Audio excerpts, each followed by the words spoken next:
Hola, hola, queridos amigos de Health Manager. El día de hoy vamos a platicar de sexualidad.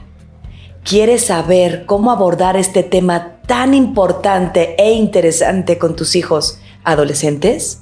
¿También cuáles son los tabúes más comunes? Quédate con nosotros. Vamos con Suri Galván.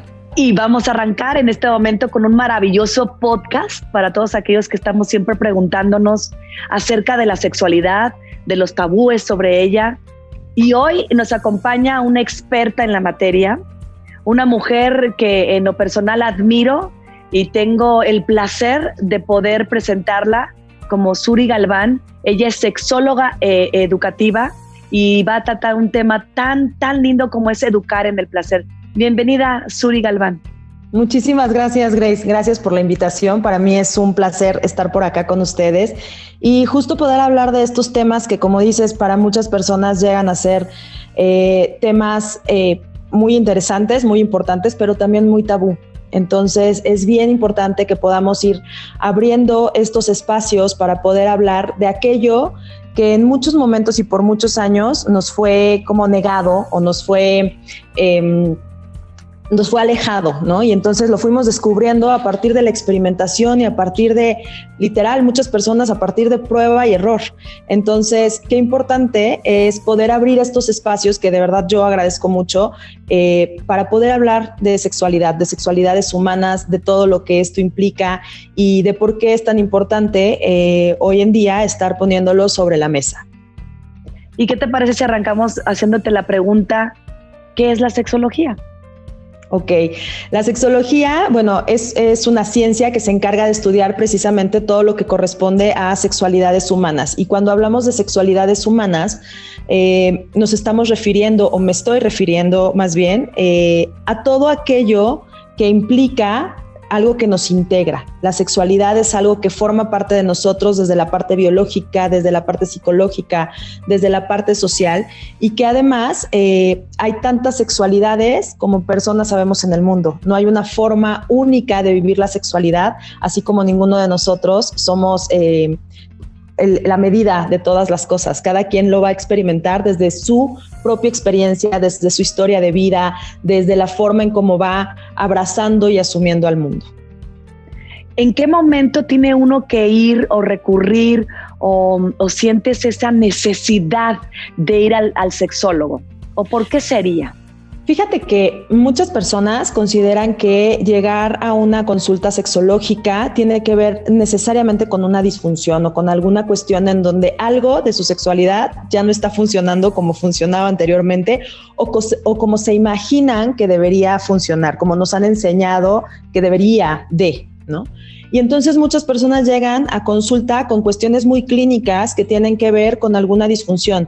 Sin embargo, hoy en día, a partir de estos espacios que se están abriendo, la consulta sexológica se ha compuesto por muchos otros factores súper importantes que tienen que ver con estas cuestiones en donde yo puedo de pronto tener ciertas dudas con respecto a cómo me experimento yo, cómo estoy viviéndome en mi identidad, cómo estoy viviéndome en mi expresión de la sexualidad, cómo estoy viviendo toda la experiencia de la sexualidad sin necesariamente tener que estar atravesada por una cuestión de alguna disfunción o algo por el estilo. Esta es la parte de la que me platicas, por eso atiende eso la sexología, ¿no? Exacto, la sexología a eso es a lo que se dedica. Puede atender desde estas cuestiones, como te decía yo, súper biológicas o que tienen que ver más con una cuestión biológica, pero también atendemos todas aquellas cuestiones que tienen que ver más con cómo hemos ido viviendo la sexualidad, cómo nos estamos vinculando con nosotras mismas y con las demás personas a partir de todas estas cuestiones que implica la sexualidad, porque a veces pensamos que sexualidad es únicamente tener relaciones sexuales. Y no nada más es eso. Sexualidad incluye un montón de aspectos súper importantes, desde el mismo concepto de sexualidad que nos plantea la Organización Mundial de la Salud, implica un montón de esferas que tienen que ver con lo que es el sexo, lo que es el género, lo que es la identidad, lo que es la orientación, lo que es el placer, lo que es el erotismo, lo que es la intimidad y hasta el final viene la cuestión de la reproducción. Entonces, imagínate que todas esas esferitas pueden atravesarnos desde diferentes lugares como seres humanos y que son importantes que las podamos estar viendo y entendiendo para poder vivir esta sexualidad de una manera mucho más sana, mucho más placentera, que justo es algo de lo que estábamos ya platicando en su momento, estas cuestiones que tienen que ver con el placer. Y hablando justamente del placer, porque pues no solamente es decir, ay, estoy sintiendo rico o qué padre, experimento por dentro todo esto, sino que también es importante hablar de la educación sexual, ¿no? ¿Por qué es importante también? ¿Por qué? ¿Por qué es importante esto de educar en el placer?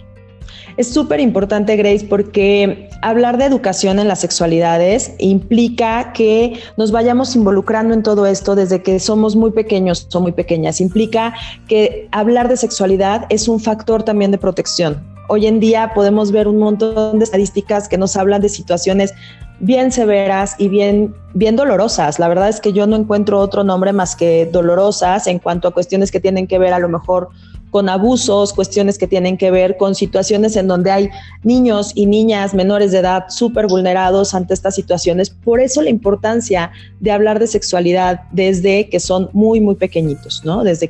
Y no hablar de sexualidad, ojo acá, porque muchas personas consideran que hablar de sexualidad implica que les voy a hablar de relaciones sexuales y no va por ahí. Hablar de sexualidad tiene que ver con estos asuntos de nombrar a cada parte del cuerpo por su nombre, empezar a hablar de estas cuestiones de seguridad, de si vas a tocar tu cuerpo, cómo puedes tocarlo, en qué espacio se vale que toques tu cuerpo, en qué momentos y demás, para que no haya estas cuestiones de que piensan a veces que si les vas a hablar de sexualidad, les vas a hablar de relaciones sexuales. Eso está en nuestra cabeza de adultos, no en la cabeza de las y los niños chiquitos. Y justo por eso es bien importante esta cuestión de educar en el placer, porque si nosotros vamos abrazando el placer como esta forma de cubrir, el placer es cubrir una necesidad que tenemos y cómo al cubrir esta necesidad se genera una sensación agradable o placentera, ¿no?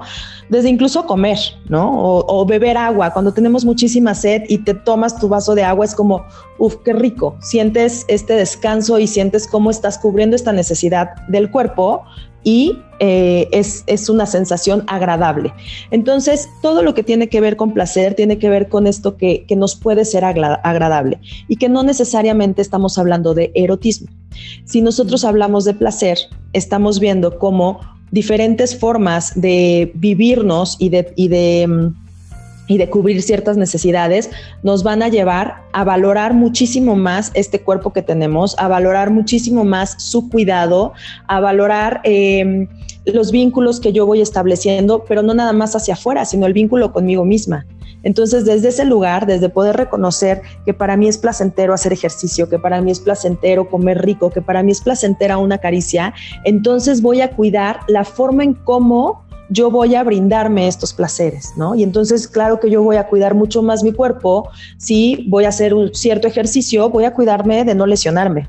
Si voy a comer ciertos alimentos, también voy a cuidarme de qué es lo que estoy comiendo para que no me vaya a enfermar de la panza después, ¿no? Si yo voy a vincularme con alguna persona, voy a cuidar con quién me estoy vinculando y cómo estoy aproximándome en términos de la relación del vínculo afectivo, pero también del vínculo sexual o del vínculo erótico, para que entonces este vínculo pueda sostener estos placeres que para mí pueden ser muy agradables. Ahorita estamos tocando el tema del placer de manera individual, pero también hablaba Suri de un tema sumamente importante para los que somos padres. En mi caso, que ya cuento con adolescentes, pues en su momento te acercas a los hijos y crees que ya cumpliste con el aspecto de hablarles de sexualidad desde tu trinchera y desde tu forma de hablar y de ser. Sin embargo, ¿cómo recomiendas tú que se acerquen los papás en estos tiempos, porque ellos ya se sienten que saben más que uno, con temas como es la sexualidad ahora? Claro, mi mayor recomendación, y de pronto van a decir, ay no, ¿qué recomendación es esa? Es desde la honestidad. no hay mejor manera para aproximarse a los adolescentes que hablar desde la honestidad, desde la verdad y desde el amor que les tenemos. Entiendo esto que tú comentas de que de pronto como papás de adolescentes, ellos creen que ya lo saben todo, te quieres aproximar y ellos ya te mandan a volar y es como que no, a mí no me vengas a decir lo que yo ya sé y ya investigué en otros lugares.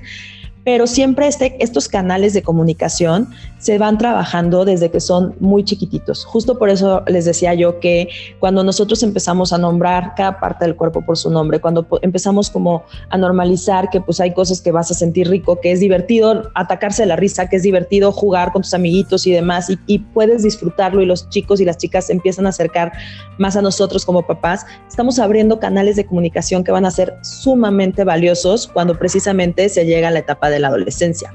¿Y tú crees que en esta etapa, en este momento, hablando de los adolescentes, ellos tengan alguna duda actualmente hablando? Porque siento que ya tienen acceso a internet de tal manera que ya no crean ninguna duda con los padres. Ellos solitos lo van resolviendo. Entonces, esa es una gran pregunta. Claro, es una súper pregunta, Grace, porque efectivamente tienen mucho acceso a internet, tienen una ventana enorme al mundo, ¿no? Y a resolver un montón de probables dudas, y digo resolver porque a veces no resuelven nada. La ventana de internet nos puede generar incluso muchas más dudas. Los chavos llegan y se acercan a googlear a veces algunas preguntas y se topan con información que ni siquiera por aquí les había pasado, ¿no? Y a veces los deja mucho más confundidos. Algo que yo comento de manera regular, yo trabajo mucho con adolescentes, mi día a día es con adolescentes, es de verdad, si tienes alguna duda, por favor, pregúntame, acércate. No importa que sea la duda que te parezca más descabellada o que te parezca que me voy a asustar, mejor asústame en lugar de ir y googlear, porque entonces si tú buscas en internet te vas a encontrar con un montón de cosas que de pronto ni siquiera tienes en dónde acomodarlas en la cabeza, ¿no? O sea, un montón de posibilidades y más en sexualidad. Creo que es uno de los campos mucho más explotados, pero mucho más lastimados en el ámbito del internet y de estos medios que nos acercan tanto a tantas cosas. Entonces, sí siguen teniendo dudas. La verdad es que los chavos sí siguen teniendo dudas. Hace algunos añitos yo hice una encuesta y de esta encuesta lo que arrojaba es que de dónde querían ellos recibir la información. Y a mí me sorprendió mucho porque la información prefieren recibirla desde las personas que les son más cercanas, desde papá, desde mamá, desde los hermanos. Incluso había quienes decían sí de la psicóloga o los psicólogos de la escuela y demás, pero no buscaban esta información, recibirla solamente de internet o recibirla de un programa o incluso de los amigos. Hay algunos chavos que están bien conscientes que la información que me traen mis amigos puede, la verdad es que no ser la mejor información. Entonces, sí se acercan mucho a internet, pero ahí es en donde está nuestra chamba como papás, poder seguir abriendo estos canales para que antes de que se acerquen a internet puedan acercarse con nosotros y desde ahí poderles acompañar en esta construcción, porque a final de cuentas son seres que se están construyendo todavía, aunque parezca que ya lo saben todo y que ya no hay una cuestión que les pueda interesar.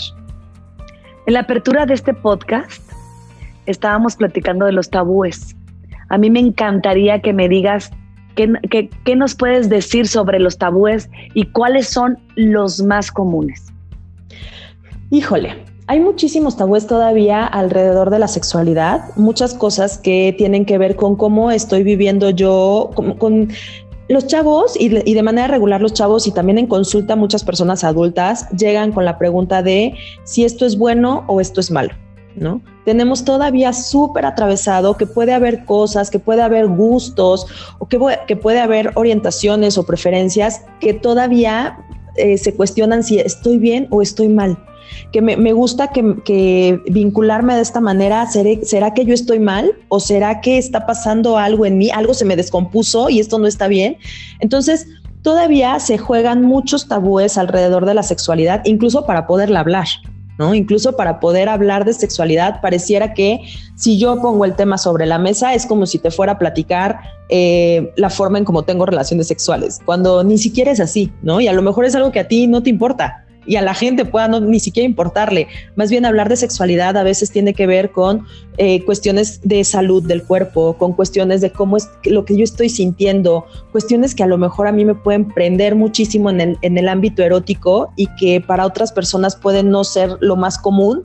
Entonces ahí es en donde empiezan estas situaciones que te decía de estaré bien, estaré mal, ¿será que a mí esto que me gusta pueda hacerme una persona diferente o no normal?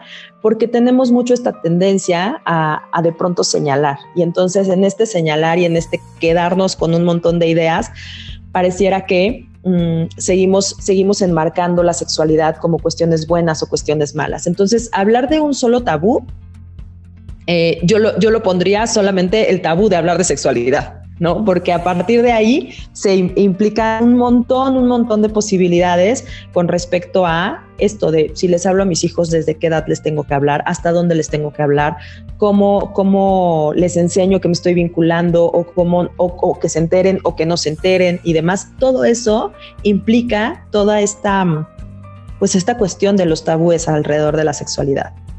No me quiero separar de este tema de la adolescencia, puesto que desde ahí nos estamos acercando en la adultez para saber cómo sobrellevar este tema, porque hay muchas personas adultas que aún esconden su sexualidad, estando también ahí en las relaciones sexuales, ¿no? Se reprimen de alguna manera. Entonces, yo quiero tocar el punto de los adolescentes con respecto a ellos. ¿Podría pasarles por la cabeza tener esta confusión en su sexualidad de si les gustan o no niños o niñas? Fíjate que hoy en día, Grace, a partir de todo este vínculo con la tecnología y con esta apertura de grandes ventanas hacia diferentes espacios del mundo, se ha puesto mucho más sobre la mesa estas cuestiones de la identidad y de la orientación o la preferencia sexogenérica, ¿no? Entonces, sí hay muchos chicos y hay muchas chicas en la etapa de la adolescencia que están descubriendo que hay estas nuevas formas de vincularnos, ¿no? Y que no nada más nos quedamos en estas cuestiones binarias de o me gustan los hombres o me gustan las mujeres, sino que de pronto puedo vincularme con otras personas, puedo vincularme y puedo aceptar y decir que hay alguien de mi mismo género o de mi mismo sexo que pueda gustarme a mí o que me pueda estar llamando la atención. Entonces, de pronto sí hay mucha más apertura para que lo puedan poner sobre la mesa. Yo acá lo que les invitaría sería no tanto como a poner en tela de juicio de, ay, a lo mejor se me hace que está inventando, a lo mejor se me hace que nada más porque lo vio en tal lugar y demás, sino más bien es como acompañarles a indagar, ¿por qué consideras que te gusta esto? ¿Qué te hace pensar que? Porque hay muchos chicos, te voy a platicar un poquito, en el consultorio donde yo trabajo, había una colega que me decía, es que parece que es moda y me están llegando muchísimos chicos o muchísimas chicas diciendo que son bisexuales. Y entonces a mí más bien se me hace que es una moda que escucharon por ahí y entonces ya todo el mundo se quiere asumir como bisexual. Entonces, justo el asunto más allá de que se asuman o no se asuman como bisexuales es precisamente ubicar qué es lo que para ti es la bisexualidad, qué es esto que tú identificas que te gusta de la otra persona, cómo estás vinculándote y irles acompañando sin necesariamente señalar con, ay, seguro es una moda y se te va a quitar, o no, lo que pasa es que estás confundido o confundida y seguro en algún momento te va a gustar más una persona que la otra, ¿no? Entonces, creo que eso a nosotros como adultos nos brinca todavía mucho porque nosotros nuestras generaciones no tuvimos esta ventana tan grande hacia esta apertura de posibilidades que tienen hoy en día nuestros adolescentes. Entonces desde ahí es desde donde nos toca a nosotros los adultos literal como ir como a la carrera detrás de ellos, tratando de alcanzarles y comprender desde dónde están viviendo todas estas situaciones y tratar de comprenderles y tratar de acompañarles en este descubrimiento de su identidad, ¿no? Independientemente de si el papá es rígido o no, si hay un límite o no, si hay un horario o no, los adolescentes tienen acceso en este momento a las redes sociales. Y entonces pueden encontrarse con mucha pornografía. Uh-huh. ¿Qué opinión tienes sobre la pornografía y cómo es el impacto en los adolescentes al estar realizando o viendo este tipo de pues de escenas explícitas. Ajá. La pornografía básicamente son expresiones gráficas de la sexualidad y para algunas personas, adultos, puede llegar a tener una función como de un estímulo sexual. Sin embargo, la pornografía a la que se enfrentan hoy en día nuestros adolescentes es muchísima información muy errónea. Es decir, algo que hay que dejarles bien claro y que de manera regular yo les acompaño y les hago como mucho hincapié es: todo es como es una película en realidad, ¿no? Todo esto es una película, nada de eso que estás viendo es real. ¿Por qué? ¿Cuál es el impacto? Decías, Grace. El impacto de pronto es que yo me encuentro con preguntas que tienen que ver con el tamaño del pene, con que si es normal que las mujeres griten de esa manera, con que si a todas las mujeres les gusta, no sé, ciertas prácticas. Por ejemplo, había una pregunta en donde decían, a todas las mujeres les gusta que les eyaculen en la cara, y es como, no, o sea, así no va el asunto, ¿no? Y chicos que genuinamente están preocupados por el tamaño de su pene, por si hay tratamientos que lo puedan alargar y demás. Y entonces empiezan a atravesarse por un montón de ideas que han visto a partir de la pornografía, ¿no? En donde nosotros como adultos de pronto ya sabemos que, bueno, pues hay un montón de cosas que empiezan a modificarse y que empiezan a hacer, y que no es así, la sexualidad no es así. Y entonces creo que esta parte es bien importante poder aclararla con los y las adolescentes, que lo que lleguen a ver, con lo que se lleguen a enfrentar en términos de pornografía, no es real, ¿no? Y que entonces la mejor manera de vincularse es de pronto sí preguntando, acercándose con personas que les puedan orientar de la mejor manera, incluso si ya encontraron una cuestión de pornografía y de pronto tengan dudas que les quedaron, acercarse. Te digo que yo intento abrirles mucho este canal de, ok, no importa, no voy a juzgar que ya lo viste. No es que esté bien, no pasa nada, ¿no? Pero platícame de eso que viste, cómo te sientes, cuáles son tus dudas, qué entendiste, qué no entendiste, qué fue lo que pasó en esto que con lo que te vinculaste de pronto o que te encontraste mientras googleabas cualquier duda que tenías sobre sexualidad. Entonces, mi opinión con respecto a esto es que por ahí hay muchas personas que plantean, y estoy muy de acuerdo con eso, si nosotros como adultos, si nosotros no nos acercamos a educar en sexualidad, a nuestros hijos y a nuestros adolescentes los va a terminar educando la pornografía. Y es algo que no queremos, porque entonces el día de hoy la pornografía también es muy violenta.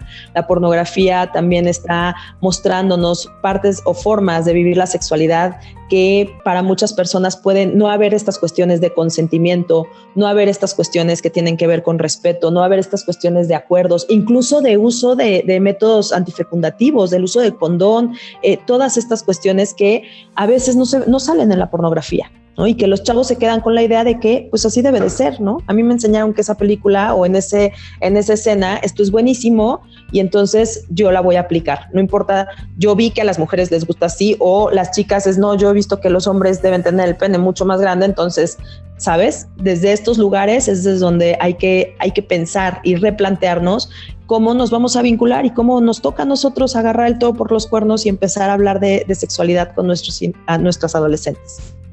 Es un tema tan productivo y tan delicado a su vez, porque hablando de la pornografía, las mujeres pueden ver cuerpos esculturales y de una manera que cuando tú estás en una relación sexual, estás reprimiéndote o estás escondiéndote porque quieres verte como esa mujer que viste en la pornografía.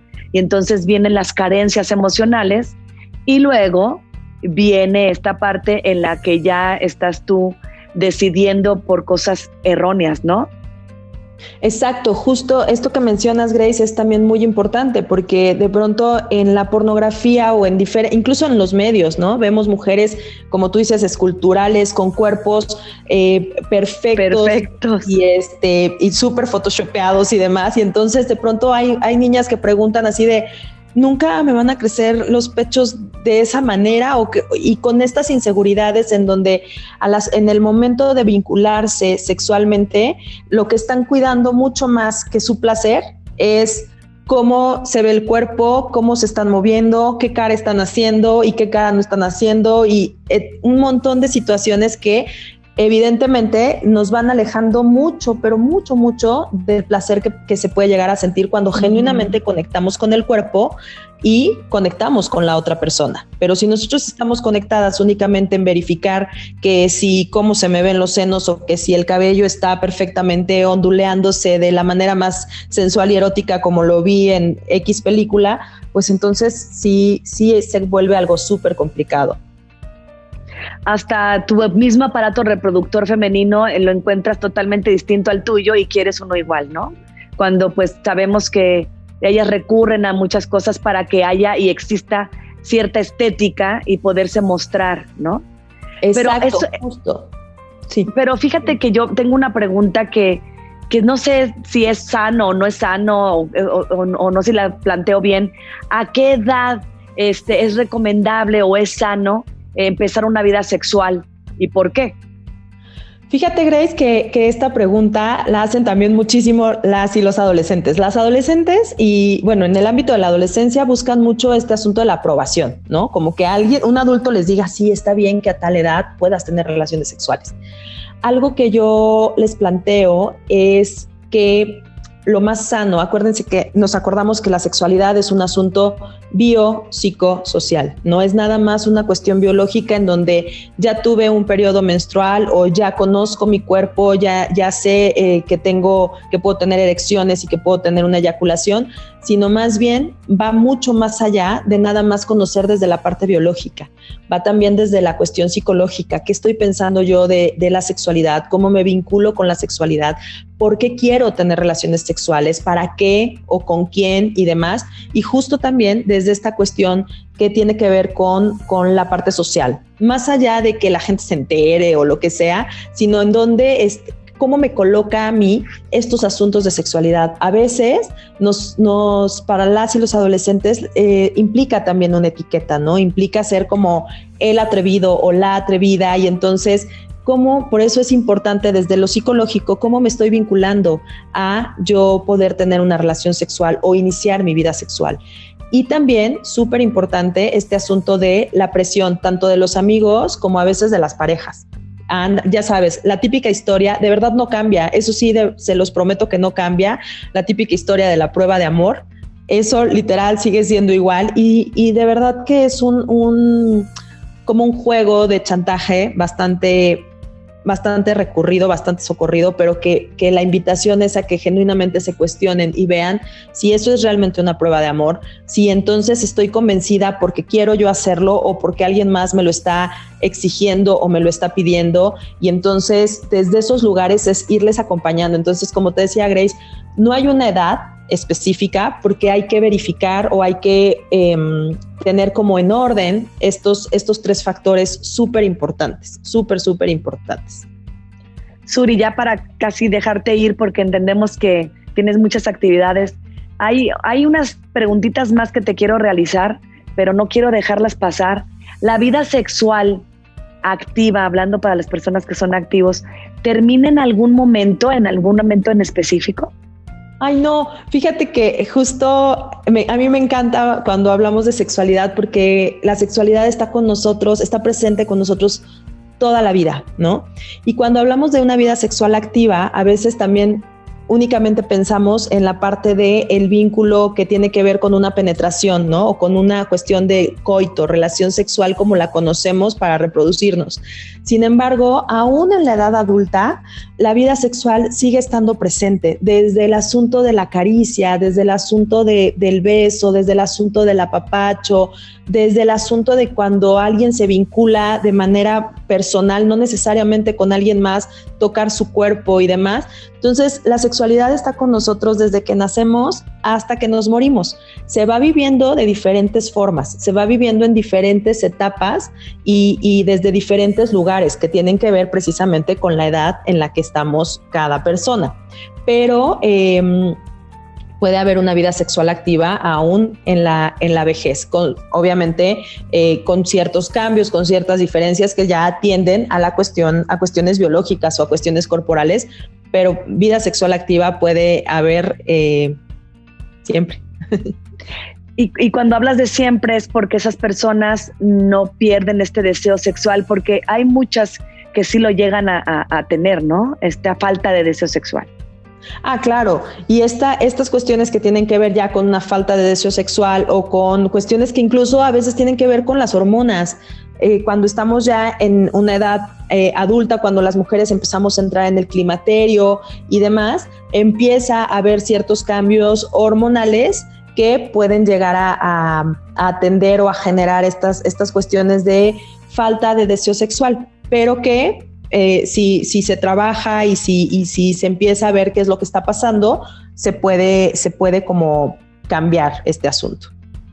Es un tema totalmente extenso y a mí me gustaría que en un futuro nos puedas permitir volver a platicar contigo para seguirnos informando, pero en esta ocasión te quiero agradecer tu compañía el día de hoy y decirte que si nos puedes dejar un mensaje a la comunidad de Health Manager y a toda nuestra audiencia, o algo que yo haya preguntado y que se quedó ahí medio en el olvido, o consideras que puedes decirnos algo importante que no dije o no pregunté.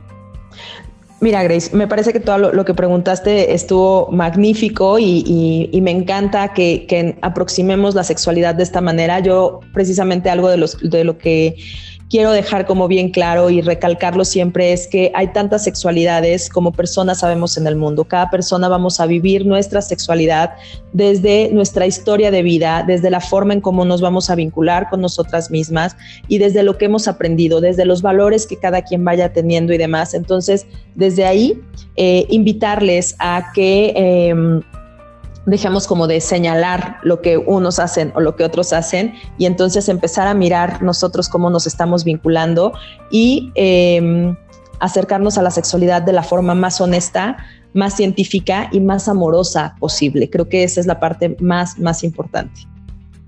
Muchísimas gracias, Suri, sexóloga educativa, una mujer apasionada del trabajo con jóvenes y adolescentes. Ella definitivamente siempre está tratando de orientarnos en estos procesos de la sexualidad humana y de orientándonos, hablando de la vocación y aconsejando. Muchísimas gracias, Uri Galván, y seguimos en contacto. Muchas gracias, Grace. Un saludo para todos y pues muchas gracias por la invitación.